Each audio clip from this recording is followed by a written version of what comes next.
Well, the old work on the Ponderosas started. I got to tell you, I wish it was better conditions.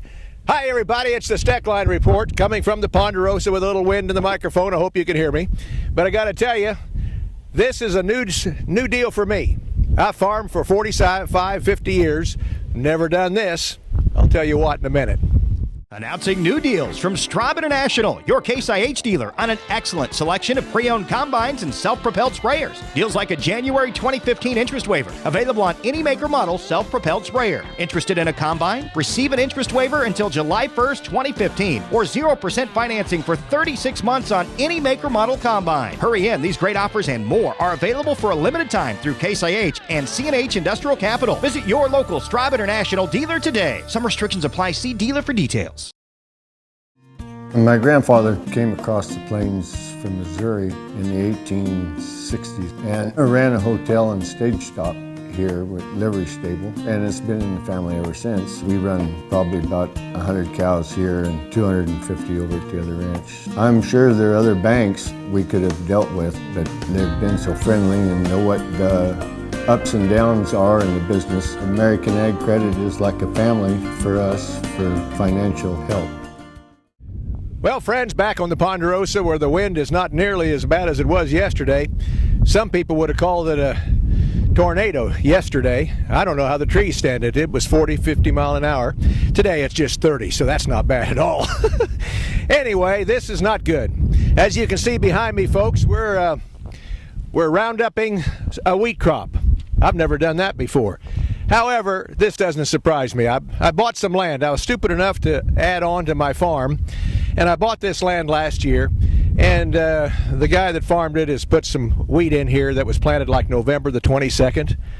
Well, I knew when that drill went in the ground that was going to be kind of a wreck. But in any event, with no rain, it darn sure was a wreck. And you can see here, we have practically no stand. So we're going to have the insurance company tell us what they're going to do, and we're going to tell them that we're going to go plant some soybeans. I've never planted a bean in my life. I've eaten some pork and beans, never did anything with soybeans. I don't know what's going to happen here, folks. We're no-tilling it in, and then we're going to round up it and kill this wheat and kill the weeds that are behind it, and it's dry. However, there's some moisture planned for the next 5 to 7 days. That's why we're trying to get it in now. Let's hope it does just exactly that. Back to a few other things as we watch the wind blow this poor wheat crop. Price is hanging in there pretty good, but you know, a little bit of rain knocked that price down for wheat. We're getting good corn, soybean plantings all across the United States, and that's kind of pushing the prices just down a little bit. We do have word that Argentina is going to kick up, guess what, their acres of wheat.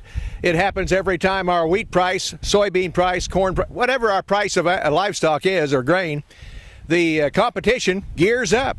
They want a part of it, and they kill the price. So don't look for a lot of rise on the upward side, except to tell you that this crop that we're going to be harvesting will not be 32 bushel an acre average, I don't think. I think it'll be closer to 28 or 29, but that's just a wild guess. This old wheat just needed a whole lot more rain. In the meantime, we do have great exports for meat products. And stockers and feeders are the highest price you ever thought about in your life. $4 or $5 higher each Thursday around the terminal or the auction markets. And the bigger cattle in this part of the country were $5, $6 a hundred higher recently, just a week or so ago. Why? Because the boys up north can't find any big cattle, so they're coming down here buying them. And they're paying up pretty good. By the way, speaking of paying up, in Iowa, $12,500 for about 250 acres of land. $12,500. I wish that guy a whole lot of luck and a whole lot of corn. And it ought to be $10. But I don't think it's going to be. In the meantime, folks, we also have news that farm bills discussion.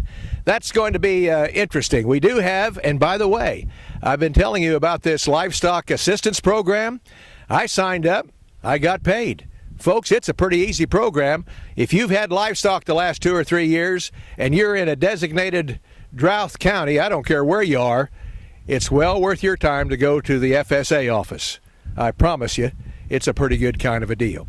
So that's kind of the way it stacks up from the Ponderosa, where we're going to plant some more soybeans into this no-till situation, which I've never done, and it's going to be real interesting. I hope you stay tuned so I can show you what kind of crop we're going to grow sometime this fall. See you then. No, see you next week.